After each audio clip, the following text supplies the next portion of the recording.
Hello, my loves. I know that you guys started reading Writing Freedom. Miss Palmer picked out this book. We read it every year typically, and we probably would have gotten it read together in class. I love, love, love this book. I love this book because it really goes with our westward expansion unit, which is one of my favorite units in social studies.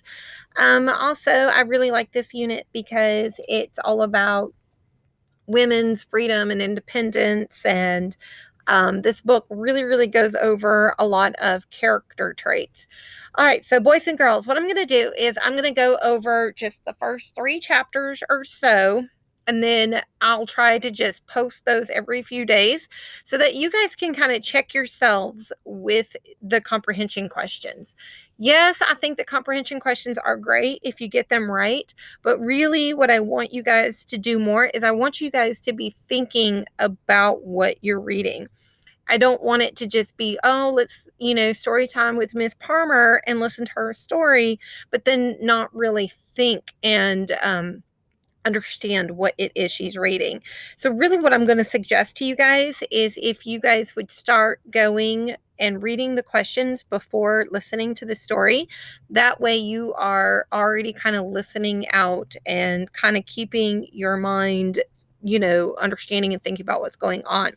Remember, good readers and good listeners are always constantly thinking, and they're not just listening. I don't want you guys to listen. I want you guys to understand.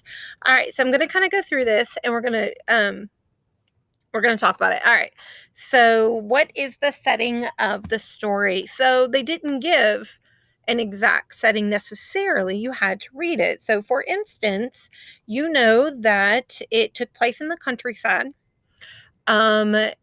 I hope that you used prior knowledge from social studies and understood that it took place in the 1800s because it said when the East was young and before the West was really developed.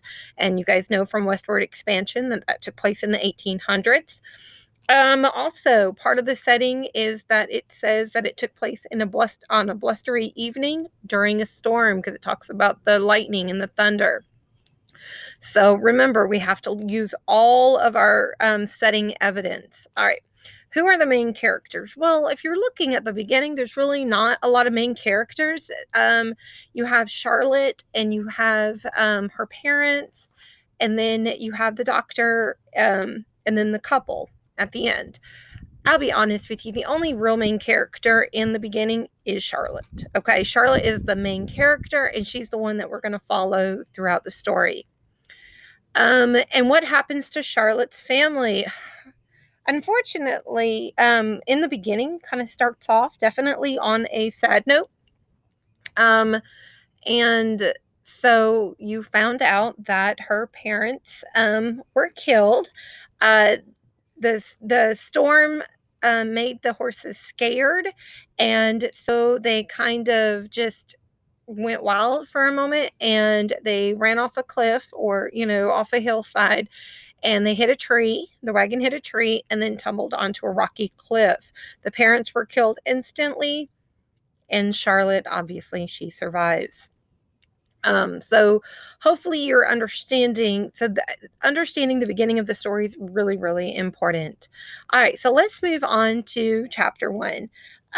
It talks about character traits. Now, we talked about character traits a lot before we left, and we said character traits are what you only know from a person after knowing a person. It's what's on the inside, not what's on the outside. So they give you some options how I would describe Charlotte. There is not an exact right or wrong answer, but I want everyone to look where it says use evidence. Everybody see that word evidence? This is where I have to prove it. So you can choose whichever character traits that you believe belong to Charlotte. All I'm asking is support it. All right. So when I'm looking at my answers from my students, I'm looking at can they support it? If you just wrote that she is generous, I'm going to ask based on what? What does she do that tells you that she's generous? So boys and girls, this is where we're going to use examples. So I want you to make sure that we're all using examples to prove it. All right. Remember that evidence All right. A cop can't just go and arrest somebody for no reason. What do they have to have? They have to have evidence. All right. So I want to describe Charlotte. This is only based on reading one chapter or listening to one chapter. So, I mean, we don't have a lot to go on. Um, I thought about this, and your answers do not have to be mine. That's okay if they're not. I describe Charlotte. I say that she has a lot of self control. The reason I say that she has a lot of self control is because in the beginning of chapter one, they describe where she has to work with Miss Boyle, and she doesn't really enjoy that. That's not something that she enjoys, but she continues to do it. So instead of maybe fighting back or lashing out or being really upset, I mean, she kind of just does it because she doesn't really have a choice, but she's definitely using a lot of self control. Um, so I also say a lot of self control when it comes to William in the book. Later on in the chapter, he is terrible. He's not a great kid, and she really just kind of wants to prove him wrong. So whereas she could lash out again, she doesn't. She uses a lot of self control and proves herself in other ways. All right. Other ways that I describe Charlotte, other character traits, is I also refer to her as kind and friendly. She's kind and friendly the way that she is to Hayward. She takes Hayward under her wing and she protects him and makes sure that he's okay. Um, Definitely sticks up for him when it came to William and the other boys. Because if you remember, the boys made fun of his ears and tormented him and teased him, and Charlotte essentially she stood up for him. Other ways I describe Charlotte using character traits is I say that she is, again, loyal. This goes again with kindness and friendly because she's loyal to her friend Hayward. And then I also describe her as passionate because she has an extreme passion for horses. Now, again, I need you to think about chapter one and then go back to in the beginning how the horses protected her, and it just begins her love for horses. All right. Choose a character trait and give evidence for these characters. Again, you could go through and you could say a lot just based on what you've read. Mrs. Boyle is the one who works in the kitchen. She's very stern. She's very mean. She's very hard on her. Byrne is the guy who's in charge of the stable. He's very kind towards Charlotte, loving towards Charlotte, kind of helps kind of almost protect her a little bit. She loves him very much. William is that mean boy. He's very cruel. He's a bully. Mr. Millshark is the one who owns the orphanage. Again, not very overall kind. He kind of pretends to be one way with prospective parents and other people, and definitely a different way towards the kids, particularly Charlotte. And then Hayward. Hayward is Charlotte's best friend.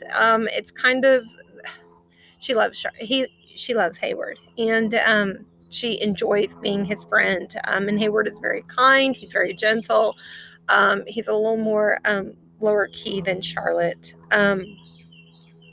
And then the last question on chapter one is describe how each horse received its name. So each horse received its name because it was that each name should stand for something. So Vern, and then Charlotte helps naming them as well. They make sure that they give a fine name for a fine animal, and it's just a name that means something. So I hope you enjoyed chapter one. Chapter one was a little bit on the longer side, but again, you're not having to read these, and I know that you guys do not have the ability to go back and find a lot of this evidence, so you might have to go back and re-listen to Miss Palmer or even the link that I provided as well. All right, so moving on to chapter two, and this is where I'll just get as far as chapter two and let you guys can kind of go at your own pace with this.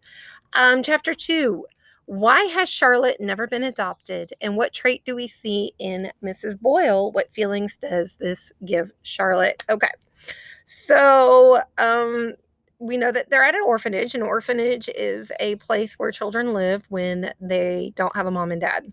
We already know what happened to Charlotte's mom and dad. She lives here. She was the only girl. It was a boys' orphanage, and she was the only girl. So Mrs. Boyle wanted to essentially keep her for herself because it was extra help in the kitchen. So Charlotte was never adopted because at the beginning, when she was still really cute, it says Mrs. Boyle told prospective parents that she was her niece. She lied. Okay, she lied. She's dishonest. Um, for the whole gains of keeping her for herself at the orphanage and in the kitchen. As she got older, she started, as you read or you heard, she put Charlotte in a potato bin and shoved her in there and then sat on top of it. And Charlotte just began to know like she was never getting out. This was never going to work out for her. She was never going to get adopted thanks to Mrs. Boyle. Character traits for Mrs. Boyle. I mean, obviously we can go with mean. All right. I would say that she's mean. She's dishonest. Charlotte was not her niece. And selfish. She only thought about herself. She didn't care about what Charlotte wanted. In chapter 1, you read that Charlotte rode Freedom, and after the ride, she rode her hard to win the race. Freedom did not do well after the race, and she got sick.